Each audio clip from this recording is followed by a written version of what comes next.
Peace, everyone. Welcome to Winning Wednesdays for Wednesday, November 12th, 2025.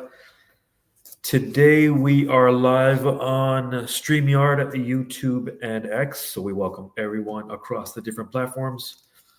My name is Errol, and I am just a melanated mathematician. Let's see who we got here. Peace to Andrea. Welcome, Andrea. Thanks for joining. We're going to give it a minute before we jump in. A lot to discuss today. A lot going on in the financial markets. We've got several articles I wanted to discuss. I wanted to discuss what's going on this coming weekend. I want to discuss earnings. What else do we got? A couple YouTube shorts I wanted to discuss. So those are some of the things we'll discuss today. We'll give it just a minute before we start. In the meantime, I'm going to take a look at current market. Current market, I see mostly red today. I see the index is down. I do see one semiconductor stock that shot up a lot today. AMD currently at 260, up about 9.5% today to 260. I see Bitcoin at 101,400. What else do we have here? But overall, it looks like a red day so far today. I see Microsoft dipped under 500. In my opinion, that's a good buy, under 500. I've got my eye on Microsoft, under 500. Meta, 611. What else do I see here? NVIDIA, 192. What else do I see here? Ethereum, 3,300, almost 3,400. So that's a live look at the market. So far, red today. All right, so that's what we're going to talk about. Several things we want to talk about. First, I'd like to start off with what's going on in the market as we speak. What's going on in the market as of right now? Interesting week so far in the market. Monday seemed to be red. Yesterday was mostly green, and then we're back red today. Seems like. All right. Okay. Let me give it one more minute before we begin. I was on Yahoo Finance the last couple of days, checking out a couple articles, and I seen one on Trump and him hosting a dinner at the White House. So I've got that article. I want to read that. That was from actually this morning. So let's see. We'll see what we'll check out. We'll check that article out. I've got an article on Warren Buffett and Berkshire Hathaway. Check that out as well. And I've got an article on the Dow. You might have noticed the Dow closed at record highs recently. I believe the Dow closed at, I believe yesterday the Dow closed at its all-time high. I'm looking at an article from CNBC right now. It says Dow closes at record high, but NASDAQ slips. All right, so we'll get into that. Market watch today, Dow up 300 points to above 48,000 for the first time, according to Market Watch. And Bloomberg says Dow average hits all-time highs before the House vote. All right, so that's a few of the things we'll talk about today. Again, welcome to everyone just now joining. Let's get into it. Let me share my screen. Let's get right into it. Let's see what I got here. Okay, I just went to Google. I'm going to share my Google screen. I literally just searched stock market price, check some of the news. Those are a couple of the headlines I was just reading. All right, let's see what's going on here. Like I said, Dow closes record high. What else we have here? Mostly about the Dow yesterday.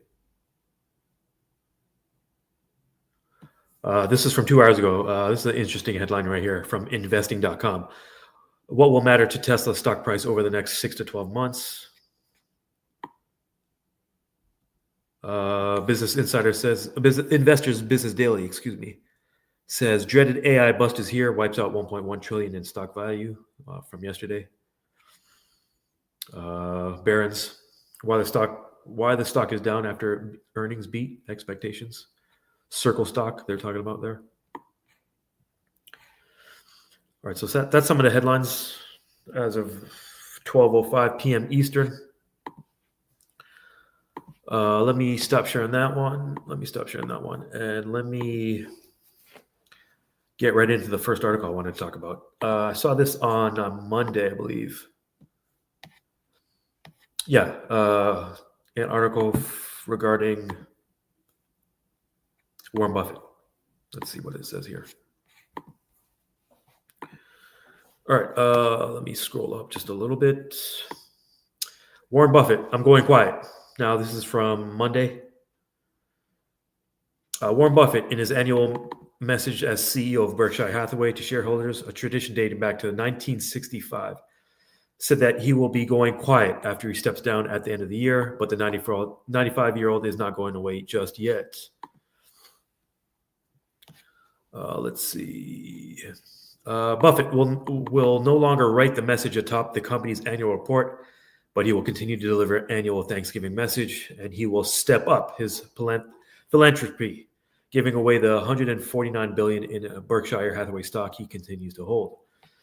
The Oracle of Omaha has become an investing icon, a billionaire who has cultivated a folksy image, particularly through his letter to shareholders. Although his market moves are closely followed by investors around the world, Buffett has also worked to present himself as a cheerleader for America and ordinary Americans, and for capitalism.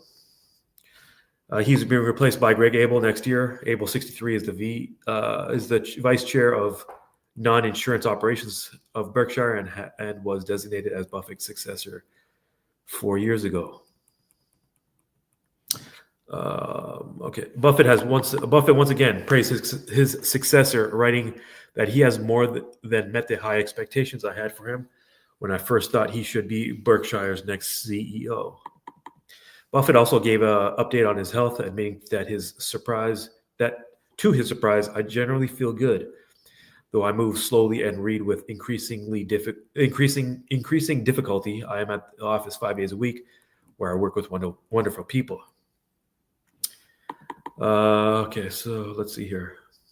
Buffett said he converted 1,800 shares worth a combined $1.35 billion into the company's cheaper B shares. Okay, so Buffett is stepping. Okay, so I bring up this article for a couple reasons. One reason is Berkshire Hathaway, I believe, is in the top 15 or top 20 companies by market cap in the world. That's one reason. Another reason is I mimic my general investing style. I mimic after Buffett. Buffett is arguably one of the best investors ever. So I really just stick to things that work. I learned lessons from industry leaders. Buffett is an industry leader, so I really just mimic what he does. Berkshire shares have risen more than 10% this year, with the company sitting on 1 trillion market cap. So they may even be in the top 10 or top 12 in terms of market cap, biggest companies in the world. All right, so let's see what else this says here. Eating Dairy Queen, okay. His investing strategy has turned on an incessant search for value, with Berkshire Hathaway often sitting on giant piles of cash until just the right deal comes through. Few other CEOs have earned that level of patience from investors in a market that more often turns on expectations for short-term returns. Okay, so Buffett's stepping down next month. And he just released his final annual report. Okay, so he's going quiet. So what do you guys think about that? Do you guys hold shares in Berkshire Hathaway? Actually, let me look up this price on one share of Berkshire Hathaway. I think it's enough, at least 500,000. Let's take a look together. Let me ask GPT. Does anyone know the current price of Berkshire Hathaway? Drop it in the chat. Let's see how much one share is. What is the price of Berkshire Hathaway? Anyone know the price of one share?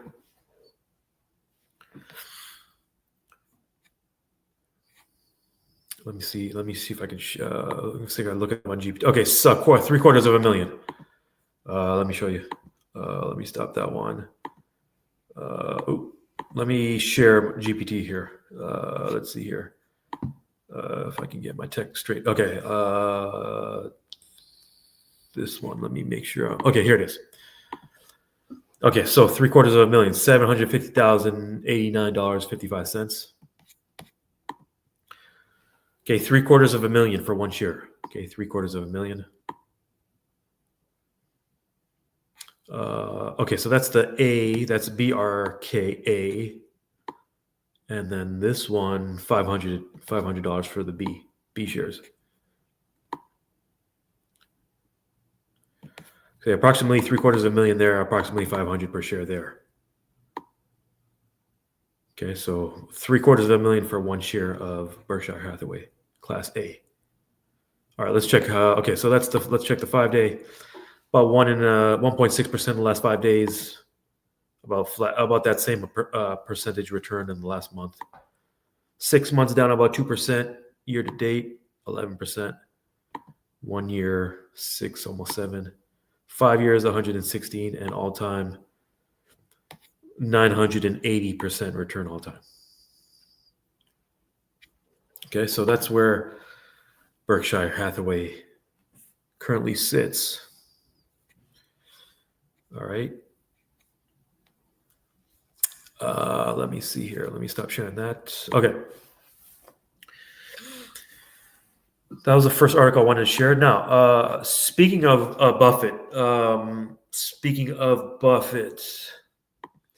like I said a minute ago, I kind of mimic my investing style after Buffett in terms of both buy and hold and in terms of options.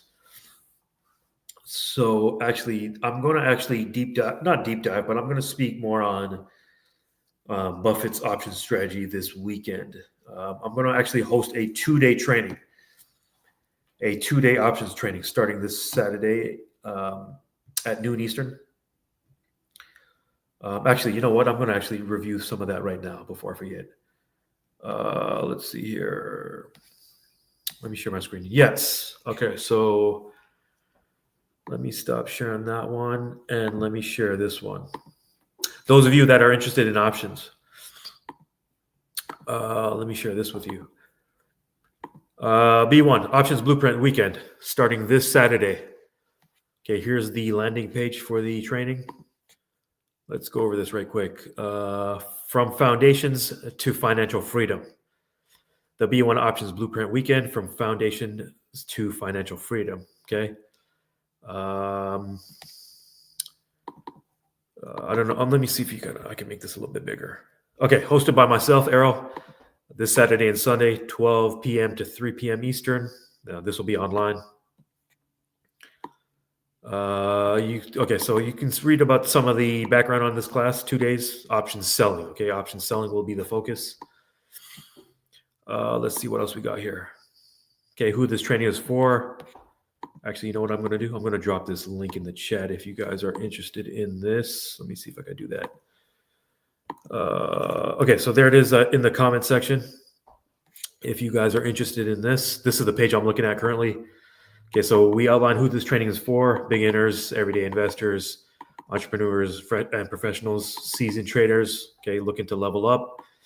What you'll learn. Okay, let me see if I can make this bigger. Okay, there we go.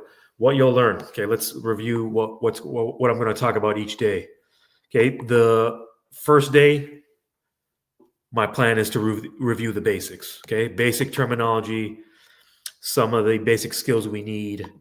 I'm going to review basic selling strategies. And speaking of Buffett, I'm going to review one of the option strategies used by Buffett. Okay, so that's going to be on the second day. It's listed here on the first day, but the plan for the first day is to review basics. Okay, the basics, including the basics of position management, some of the basic metrics we use. This topic I actually cover on the second day. Okay, Warren Buffett's option strategy. Second day, okay, we're going to get a little more detailed on the second day. Okay, we're going to discuss more advanced topics on the second day. including the cost of living, okay? Including the cost of living and how to eliminate it, okay? We're going to talk about cost of living elimination trades on the second day. We're also going to talk about option algebra, which answers two main questions, and we're going to talk about benchmark returns, okay? So that's day 2. We're also going to talk about entity trading. I know some of you are interested in entity trading, okay? Trading in your business. And then we're going to talk about our Robinhood hack on the second day. And then we'll also discuss some takeaways and have some Q&A. Okay, so that's the general game plan for each day. That'll be this Saturday. Okay, there's a little bit about me right there. Here's the curriculum. Here's some extras from Dr. Boyce. Let's see here. Okay, you can read through some of this on your own. Okay, 350, 347, 350. One of my objectives is to provide more value than 350. Yeah, the price is 350, but the game I give you in return is worth way more than 350, okay? That's actually one of my objectives. One of my objectives, if you have a consult with me, you may know one of my objectives for those consults is for you to get back your money plus some. Same idea this weekend. Okay, there's a little bit about the strategic, practical, and immersive goals. There's some testimonials. There's some FAQs on the bottom here. Okay, so again, this Friday and Saturday, 12 noon to 3 p.m. Eastern each day. We'll take a break between the sessions. Okay, and here are some of the topics again that I'll cover. Okay, so I wanted to mention Buffett while I had him on my mind. I'm going to cover one of his strategies that he used back in the day on day 2. There it is. Buffett's option strategy. Okay, we're going to talk about that on day 2.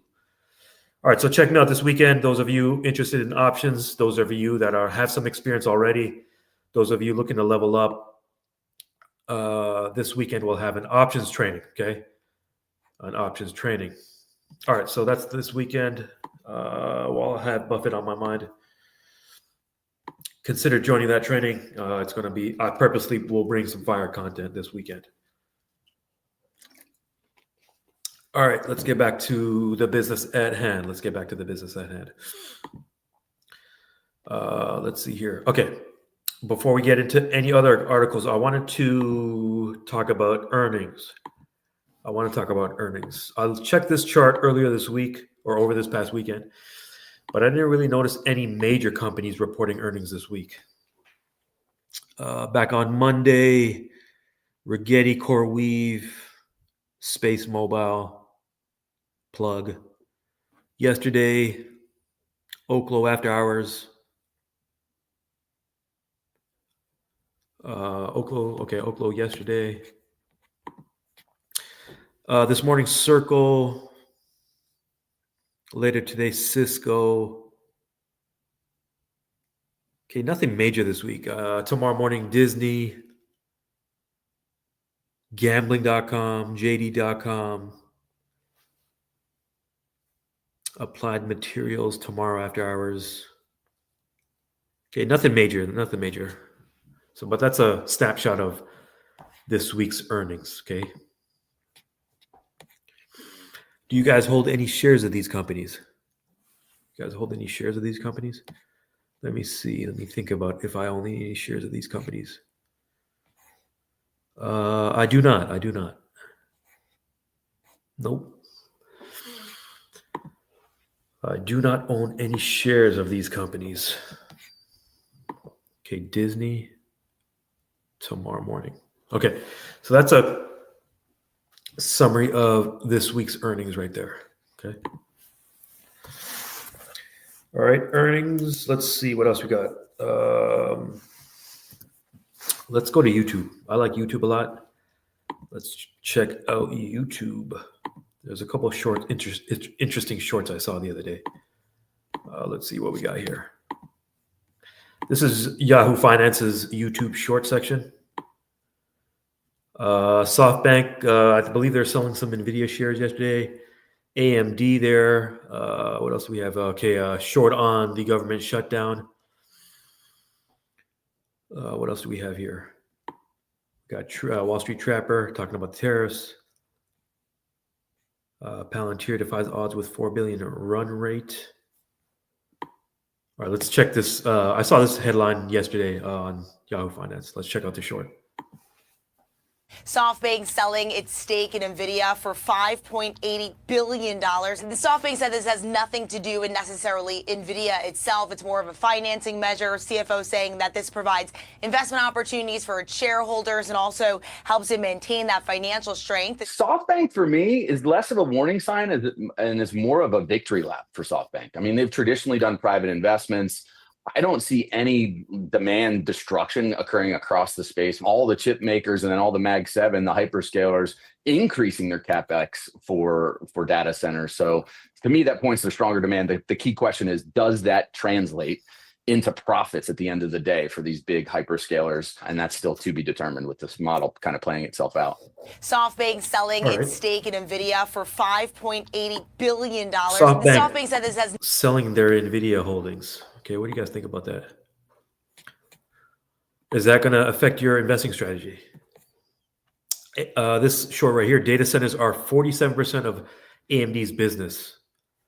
Let's see here. Let's talk about this one. 41 days without pay is unacceptable, according to this guy. Appears to be the beginning of the end of the longest government shutdown in U.S. history. With regard to the travel challenges, air travel has been grinding to a halt in many places. And as of Sunday, nearly half of all domestic flights and U.S. flights were either canceled or delayed. And it's a very serious situation. 41 days without pay is unacceptable. This country is short-staffed right now. We're 3,800 certified professional controllers short. 91% of our facilities do not have the proper staffing. When you only have 4 controllers and you have 2 of them that can't make it to work, you're at 50%. Some of our facilities have only 3 or 4 controllers on a shift. Over 41% of our facilities work a mandatory 6-day work week, 10-hour days, day in and day out. You've seen the delays that are because of it, but now you're just getting to see it nationwide. And the only solution to it is ending the shutdown. We'll work with the administration through it. We'll work through the issues that are going on, and we want, just like the rest of the American people want, this shutdown to end.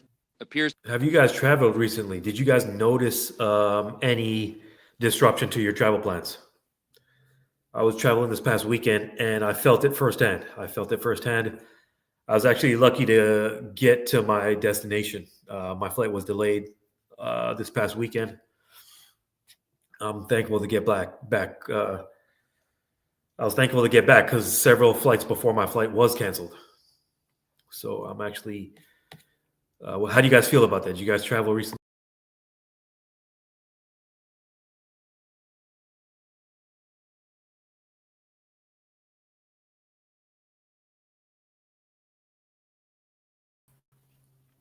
All right. Okay, my bad. I screwed up the tech there.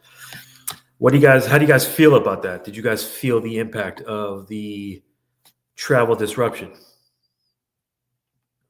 All right. That short that we just watched actually ties into an article I've got here regarding Trump hosting several CEOs at a White House dinner. So let's check out what Reuters has to say about that. I saw this article from Yahoo Finance. Let's see here. Let me share that one. Share screen. I wonder if this is related at all. Let's check it out. All right, let's see here.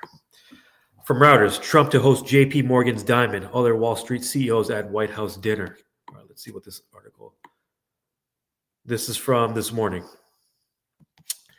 Donald Trump is expected to host a private dinner at the White House on Wednesday, that's today, with several top business executives, including J.P. Morgan Chief Executive Jamie Dimon, an admin official told Reuters. The gathering, which will also include the NASDAQ Chief Executive. Okay, so Trump is not having dinner just to have dinner and host his buddies. He's actually hosting some of America's top executives here. The gathering, which also includes the NASDAQ chief executive, underscores Trump's efforts to deepen its ties with corporate leaders as this admin rolls out new initiatives aimed at strengthening U.S. capital markets and rebuilding critical domestic supply chains seen as vital to national security.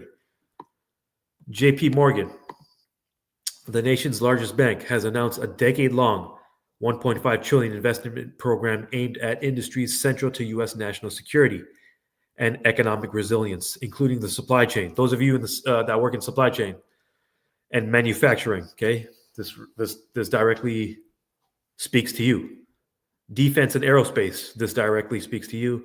Energy independence and frontier technologies. Okay. Let's see. Under that plan, the bank will deploy up to $10 billion through direct equity and venture capital investments, specifically in U.S. companies critical to national security and economic resilience. A White House official confirmed that Trump was meeting with financial leaders and did not confirm a guest list. Okay, reps for NASDAQ, JP Morgan did not immediately respond. Trump has held a series of private meetings with business leaders in recent months as his admin seeks to promote economic growth while navigating tensions with global trading partners. His broader economic agenda centers on expanding domestic production, reshoring key industries, and leveraging private sector investment to secure the U.S.'s position in high-tech manufacturing and energy supply chains. All right, so this is Trump meeting with some of America's top executives later today in D.C., according to Reuters. Okay, what do you guys think about that? I'm sure. Who else do you think is going to be at that dinner? Any names? Any other executives you think that will be at that dinner? Who else do you think will be at that dinner? Who else? What other executives do you believe will be at that dinner?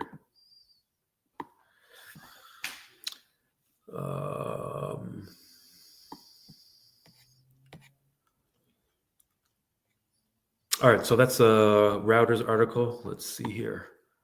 Let me stop sharing that one. Okay, so later today in D.C., key dinner among America's leading executives.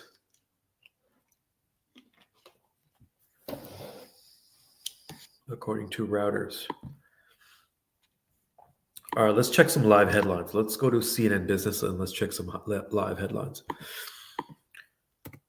Let's see what's going on in the world of CNN Business. Let's see here, business headlines. Latest headlines on CNN Business. All right, let's see what they got.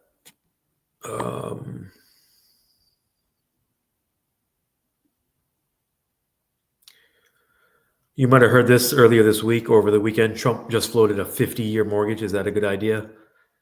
What do you guys think about a 50-year mortgage? What do you guys think about that? Is that always good? Is that always bad? Does it depend? What's your feelings on that? Tesla China's sales fall to 3-year low. This article we just read a minute ago, Warren Buffett. In the bottom left there, the Dow Jones soars more than 550 points as Wall Street embraces optimism that government might reopen soon. Let's check out that one.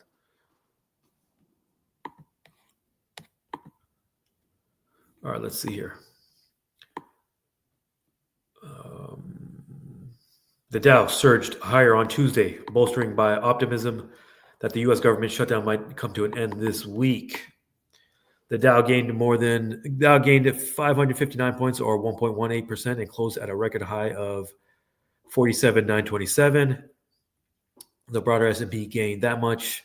Meanwhile, the tech-heavy NASDAQ fell that much. All right.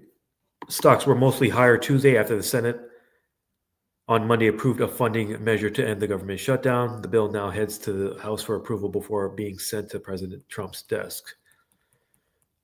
What else do we have here? Investors also rotated out of tech stocks on Tuesday and shifted into other sectors, including healthcare, energy, and consumer staples. That helped boost the Dow, which is less exposed to tech and AI wave. 26 out of the 30 companies in the blue chip Dow closed higher on Tuesday. Are you guys invested in the Dow? A potential end to the government shutdown would also mean the subsequent release of key economic data on the job market and inflation that had been delayed. The return to regularly scheduled releases of data can also provide a boost of certainty and confidence for investors. On the tech front, NVIDIA shares fell almost 3% on Tuesday after SoftBank disclosed it had sold its entire stake. Shares of CoreWeave, a cloud computing company and star of the AI trade, fell 16% after the company's guidance did not impress.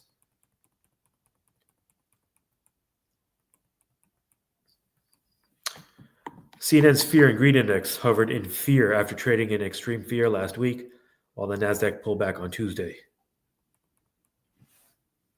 Okay, so all right, so that's the headline. Dow up, everything else down as of yesterday. Let's see what else we have here.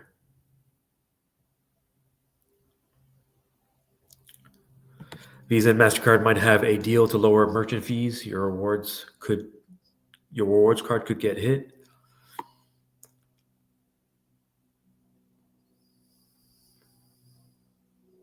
Starbucks to sell control of China business to Boyu Capital in $4 billion deal.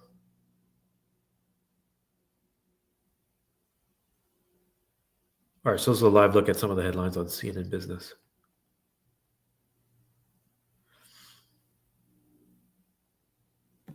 All right. What do you guys think about some of those headlines? What do you guys think about Trump's proposed $2,000 dividend payment? Trump's $2,000 tariff dividend may be a smart political move, but it would be a huge economic gamble.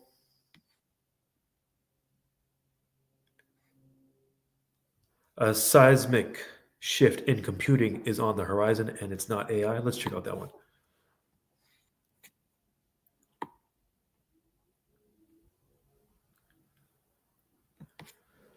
Creating revolutionary pharmaceutical drugs, testing new materials for cars, and simulating how market scenarios can affect banks. These are just some of the tasks that could take months or years to develop.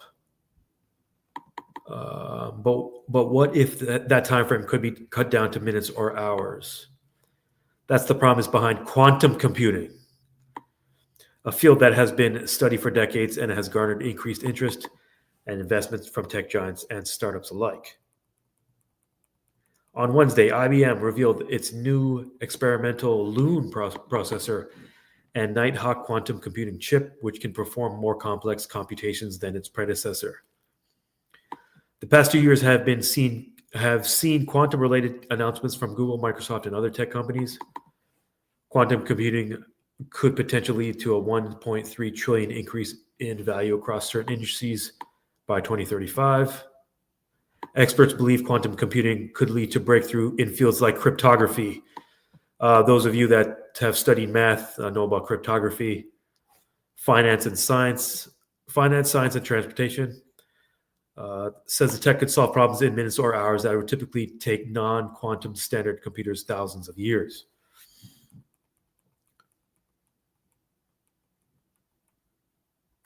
Quantum computing is not just a faster classical computer, but it works on a different principle. What makes quantum computers different? Computers store and process information using a language made up of zeros and ones known as bits, but quantum computing uses quantum bits, also known as qubits. Instead of being either 0 or 1, qubits can behave like 0 or 1 simultaneously and exist in states between 0 and 1, allowing the process information much quicker. Okay, so that's a good overview of how quantum computing works. It's not always 0, it's not always 1. It could be both or something in the middle all at once. That's my understanding.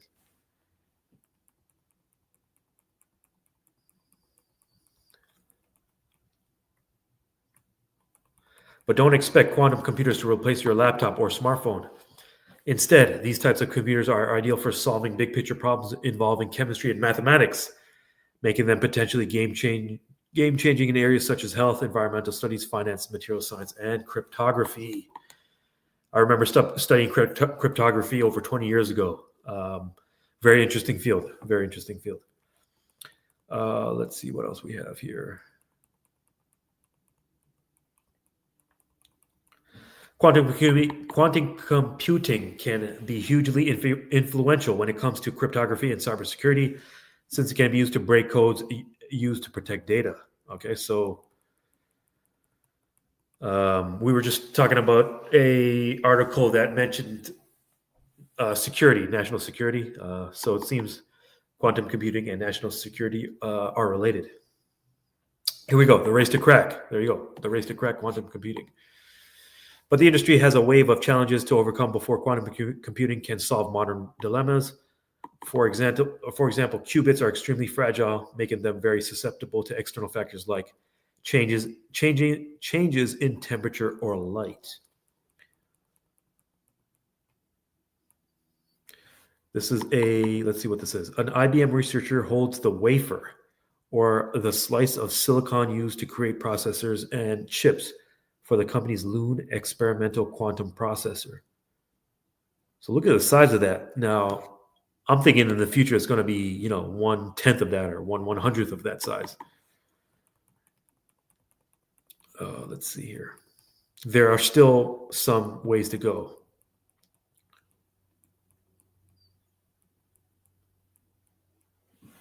But when it does happen, the benefits could be tremendous. All right, so that's an interesting article on quantum computing from CNN Business earlier today.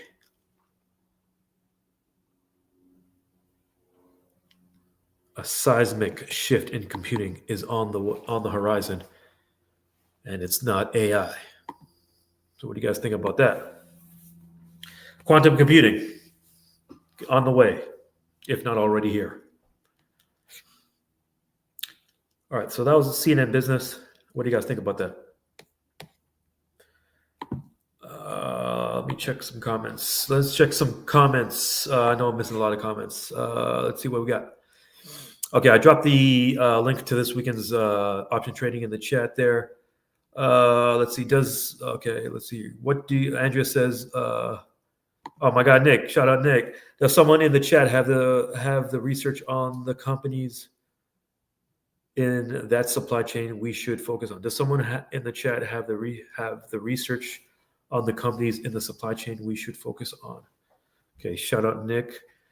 Andrea asks, what do you think of data centers getting built in space in the future? Musk and NVIDIA. What do I think about data centers getting built in space in the future?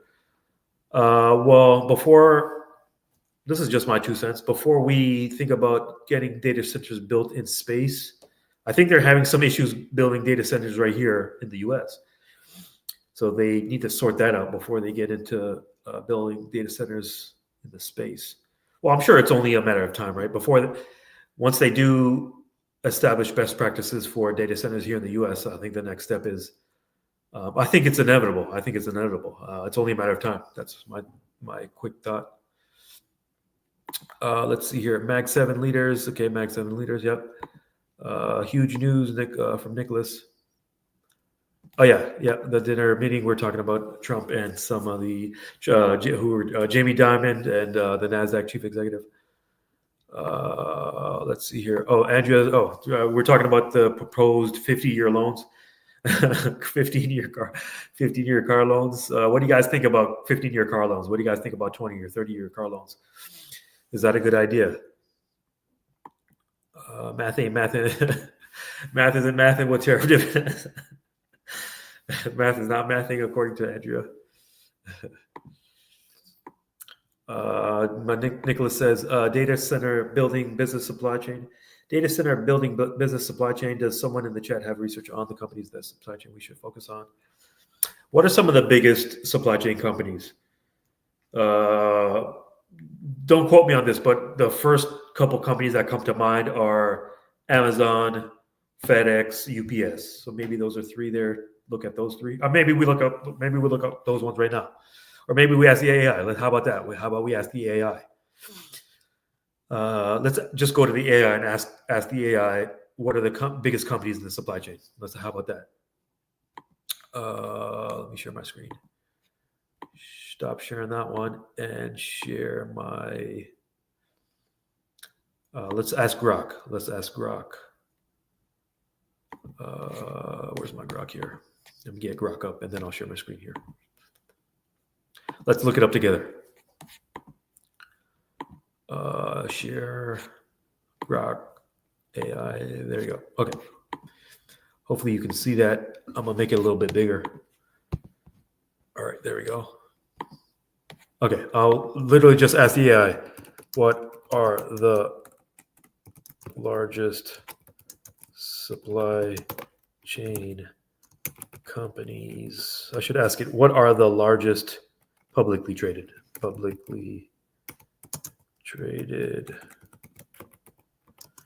Before I click enter, I suspect Amazon will be in this list, FedEx, UPS, but I could be completely wrong. What are the largest publicly traded supply chain companies? Let's see what it says.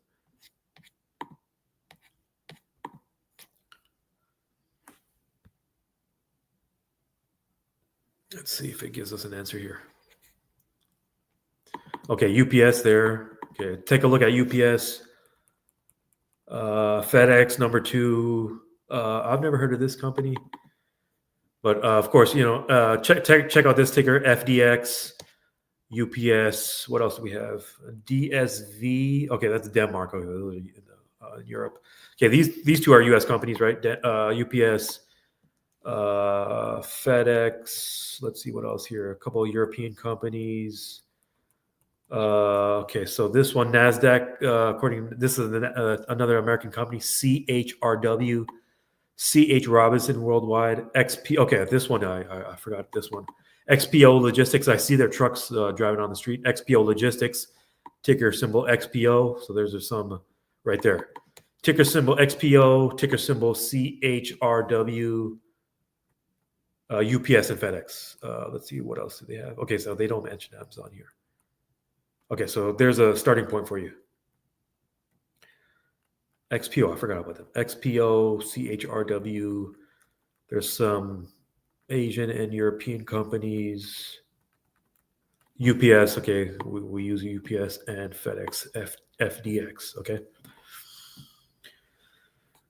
All right, and by market cap, it looks like UPS is the biggest by 121 billion. Yeah, they seem to be the biggest by market cap. Okay, there you go. Take a look at some of those tickers if you're interested in supply chain. I guess it was Amazon is the biggest, not supply chain company, but I believe Amazon's the biggest. What is it? Logistics company. I believe Amazon is the biggest logistics company. Let's ask the AI. Anyone know the largest logistics company? What's the largest logistics company in the world? I thought it was Amazon. But supply chain and logistics are not synonymous. Let's ask the AI right quick. Let's ask the AI. Let me ask the AI. Which publicly traded company is the largest logistics company? This might be Amazon. Logistics company, question mark. Let's see here. Okay, it's UPS. Okay, it's a similar companies. Okay, I incorrectly believed it was Amazon. I thought it was Amazon. Okay, so UPS, FedEx, and okay, this is a European company here. All right, so FedEx, UPS. Oh, let's see what it says here. The sector is rebounding from slowdowns with AI optimization and tariff navigation, boosting leaders like that. Note, broader firms like Amazon have massive logistics arms, but are classified as e-commerce, not pure logistics. Okay, got it.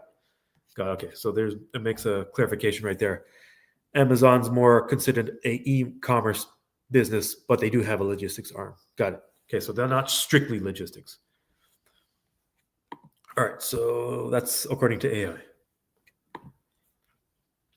All right, let me stop sharing that one. Okay, so there's a short answer from according to the AI. All right. All right, let me take a quick look at Yahoo Finance. Let's see what's going on with Yahoo Finance. Any interesting headlines? Let's check out Yahoo Finance. Stop sharing that one, and I want to share this one. Okay, here's a live look at Yahoo Finance headlines. Let's see what's going on there. Trump official warns travel chaos won't stop when shutdown ends. Okay, that's not good news. Transportation Secretary also warned of massive problems if a deal to reopen the government falls through. Hopefully they'll sort things out. AMD stock surges as investors cheer growth targets. All right, I did notice AMD shot up a lot today. NVIDIA to invest $1 billion to build AI data center in northern Mexico. Anthropic to invest $50 billion on new USD. Okay, let's check out this article right here. We're just talking about data centers. Let's see what this says here. Okay, 50 billion. What's 50 billion? Anthropic on Wednesday announced it will spend $50 billion to build out data centers in Texas and New York. The company says the data centers will be constructed with the help of FluidStack, which helped build out massive GPU clusters. The investment will create up to 2,400 construction jobs and 800 permanent positions when the data centers come online next year. All right, let's see what else this says here. We're getting closer to AI that can accelerate scientific discovery and help solve complex problems in ways that weren't possible before. Anthropic said that data centers are necessary to meet demand from hundreds of thousands of businesses. Okay, so that's a strong sentence right there. Okay, the company said it will continue to prioritize cost-effective, capital-efficient approaches to achieving the scale necessary. Anthropic said it currently serves more than 300,000 business customers. Its number of large accounts with revenue run rates of more than 100,000 has also grown by nearly sevenfold over the past year. Wall Street analysts and investors have begun to raise questions about how AI companies like Anthropic can pay for billions of dollars in data centers that they're constructing around the globe. Those concerns were on display during AMD's Financial Analyst Day on Tuesday, when analysts repeatedly asked CEO Lisa how customers like OpenAI, which has plans to spend more than $1 trillion on data centers, will pay for its build-out. However, Sue, pushed back, saying that if there's enough demand for AI, there will likely be plenty of cash to pay for it. In addition to spend $50 billion on its own data centers, Anthropic recently inked deals to use up to 1 million of Google's customer AI chips and an additional 1 million of Amazon custom chips. Google and Amazon have also invested billions of dollars in Anthropic. Okay, so that's an interesting article headline from Yahoo Finance. Anthropic spending big bread. All right, let's see what else Yahoo Finance has. Okay, so Yahoo Finance also mentions this dinner here later today. Let's talk about this article right here. This is a good one. Inflation won't be as big a concern for Fed in Q4 26. Here's why.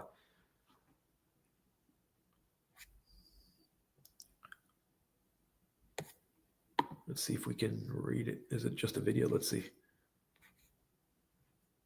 Okay, here it is. Let's see if we can play the video. White House lawmakers near a vote on funding bill that could finally put an end to the... Okay. Oh, it's a straight video. Let's see if it'll play.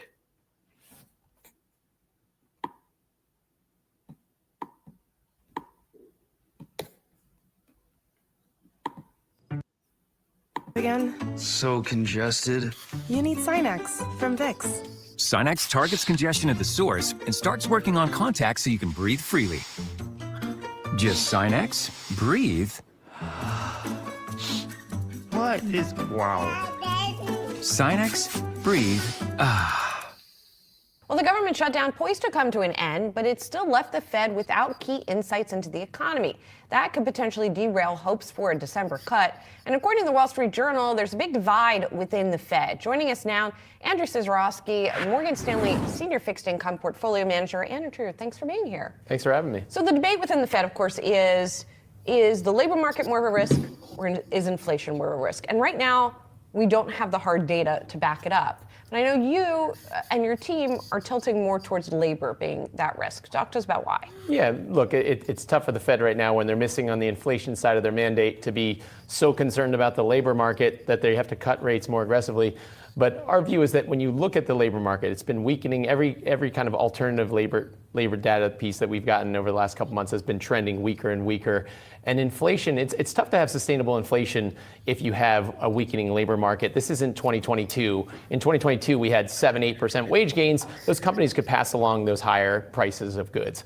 Today, we do have tariff inflation that's slowly filtering through. It's going to take a while, but the consumer can't handle it to the same extent they could in 2022. So that's going to be met with demand destruction, which to us means that you can't have sustainable inflation in that environment. So the labor market weakness will take care of the inflation problem. Exactly. I think 6-12 months from now, we're not going to be concerned about inflation. And some of the other underlying components of inflation not related to goods. You look at housing, and you've seen home prices starting to decline in certain areas. You've seen rents that are starting to kind of stagnate in certain areas. That makes up the biggest bucket of the CPI index. And to us, that's going to, the services, like kind of deflation that you're starting to see there is going to do some of the lifting for the Fed, where we won't have to be concerned about that 3% inflation anymore. Well, I guess then the other question is, if you're talking about a labor market that the Fed is paying attention to, is the weakness within the labor market, how much of it is structural? Yeah. How much of it is cyclical? Because we know some of it probably is structural because of AI. Mm-hmm. So when the Fed cuts rates, how much of that will translate into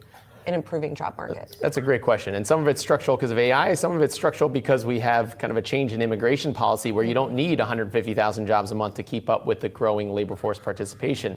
But so to us, that just doing kind of a rate cut here or there might not necessarily cause the kind of payroll gains and companies to start hiring again. I think it's something that we're going to see some of this CapEx spending we've seen over the last couple of years, which it's not very broad based right now. So it's not going to lead to the types of kind of job gains we've seen historically. So I think you could see an environment where you have 2 to 3% GDP growth, but a rising unemployment rate. And so this will be much different than the last couple decades.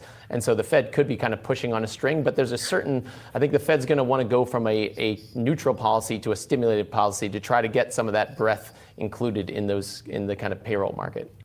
Okay, let's talk about that. Let me stop.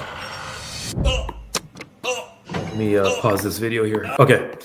The Fed will meet again on December 16th and 17th. Let me stop sharing that. All right, so I just searched on my phone on the AI and asked the AI, when does the Fed meet again? And it says December 16th and 17th. So assuming the government shutdown ends this week, that'll give the Fed about 1 month to release some of that key economic data, and then the Fed will make their decision on 12/16. So we'll see what actually happens on 12/16, 12/17 in terms of rate cuts, future rate cuts. All right, so that was a live look at Yahoo Finance right there.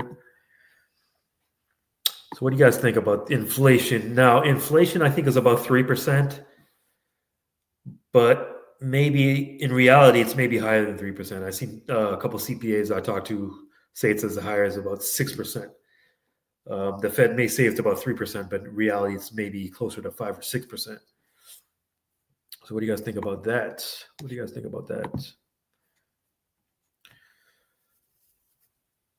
So we'll see what actually happens. Now, if the Fed reduces rates in December, I'm not 100% sure, but I suspect that'll increase the inflation.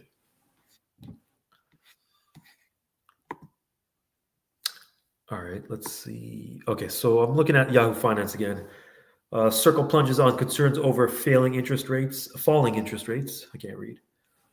Okay, let's talk about that one. That one relates to exactly what we just talking about.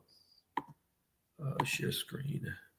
Let's talk about Circle stock plunges as concerns over falling interest rates. Let's see.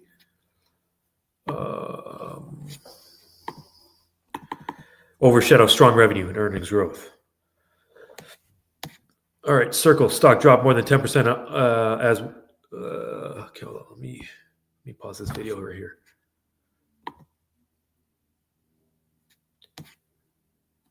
Okay, Circle stock dropped as much as 10% Wednesday as investor concerns over falling interest rates outweighed the company's strong earnings and revenue growth, fueled by rising market share for its stablecoin issuance.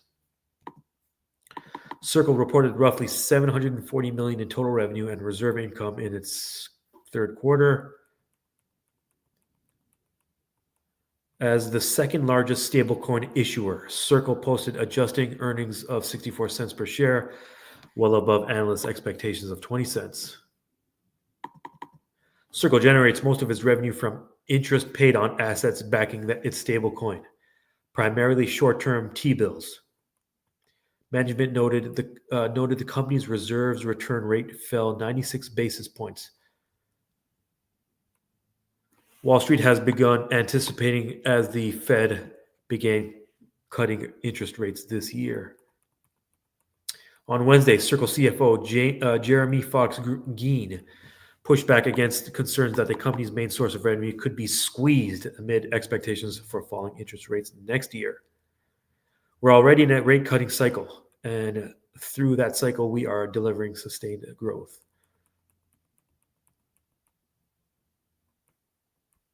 In many ways, we think falling rates are good for our business in the near term. Falling rates lead to greater economic activity, more risk-taking, and increased investment. The company also has been diversifying revenue through offerings like Circle Payments and its Arc blockchain platform, designed to boost on-chain economic activity. Over 100 companies already testing Arc.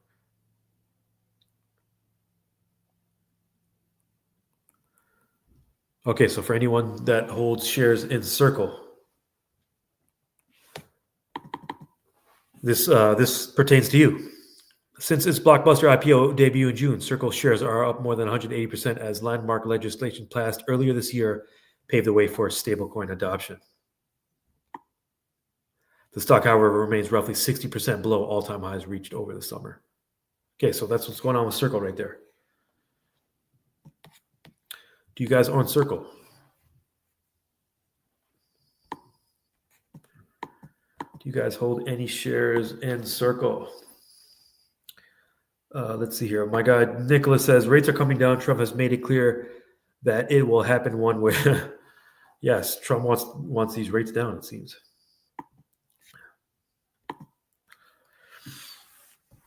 All right. Before we wrap, let me search Business Insider. Let's check if they have any interesting headlines.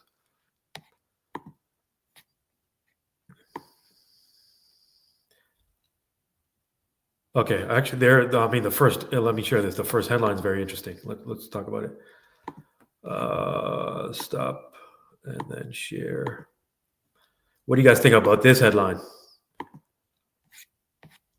Let me make it a little bit bigger. Okay, so the first thing I noticed was this headline right here. Microsoft's AI CEO explained why he wants employees in office working at open desks.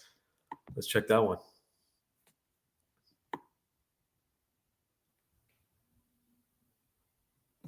Okay, this guy enforces strict in-person office work policies for his team. What do you think about that? Let's pause right there. What do you guys think about that alone? Are you guys do you guys prefer in office? Do you guys prefer remote? Do you guys prefer hybrid? And why? Do you guys like in person? Do you like remote? Do you like hybrid? And why? Tell me why. He requires at least 4 days in the office, exceeding Microsoft's general 3-day mandate. He has set up open office layouts to boost collaboration. Okay, so this guy playing no games. Microsoft AI CEO, expectations for how his employees work at the office are uniquely strict within the company.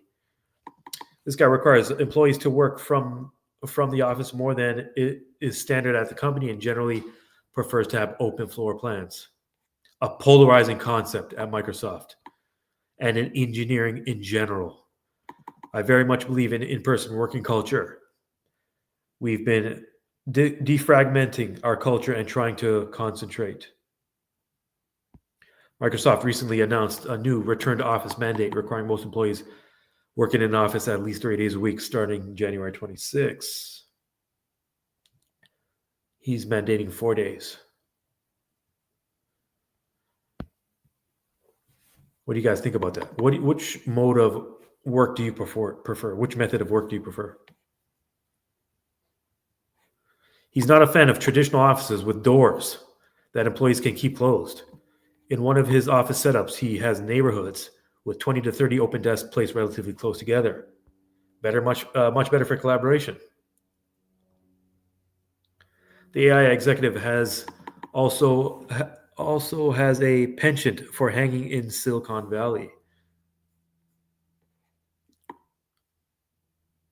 So what do you guys think about that? Okay, very interesting article here on how Microsoft's AI CEO is conducting his business. Which do you prefer? I prefer. Let me think about this. I think I prefer a hybrid. But that's if I had to go back to the day job. I'm not going back to the day job. That's just me personally. Let's see here. Let me stop sharing there. Okay, we have some comments in the Powerhouse. Okay, I missed that press. This one I meant to press. I prefer remote. I am about to retire, yet youngins need networking for promotions within the company. Okay, Andrea. Let's see. Okay, so Andrea prefers remote. I mean, I think in my opinion, my opinion doesn't hold any more weight than your opinion. There's pros and cons to both, right? There's pros and cons to remote. There's pros and cons to in-office. There's pros and cons to hybrid. But for me personally, I woke up during that pandemic. That's all you need to, one taste of freedom, and it's hard to go back to slavery. So I'm sure there's many people that feel that way. You know, why would I travel to an office when I can do this from anywhere in the world? But again, I welcome your input. I welcome your feedback. All right, 1:02 p.m. Eastern. Today we talked about several things. We talked about Berkshire Hathaway. We watched a couple of YouTube shorts, one on AMD, one on the government shutdown. We also talked about Circle. We just talked about Microsoft's AI CEO. We talked about data centers. I reminded everyone about my options trading this weekend. If you're interested in options, check me out this Saturday. Otherwise, I will check you out next Wednesday, noon Eastern. Every Wednesday, noon Eastern. We go live to discuss current events in the financial markets. So I hope today's meeting was a value add. Again, my name is Errol, and I am a melanated mathematician. I'll check you guys out next Wednesday. Peace.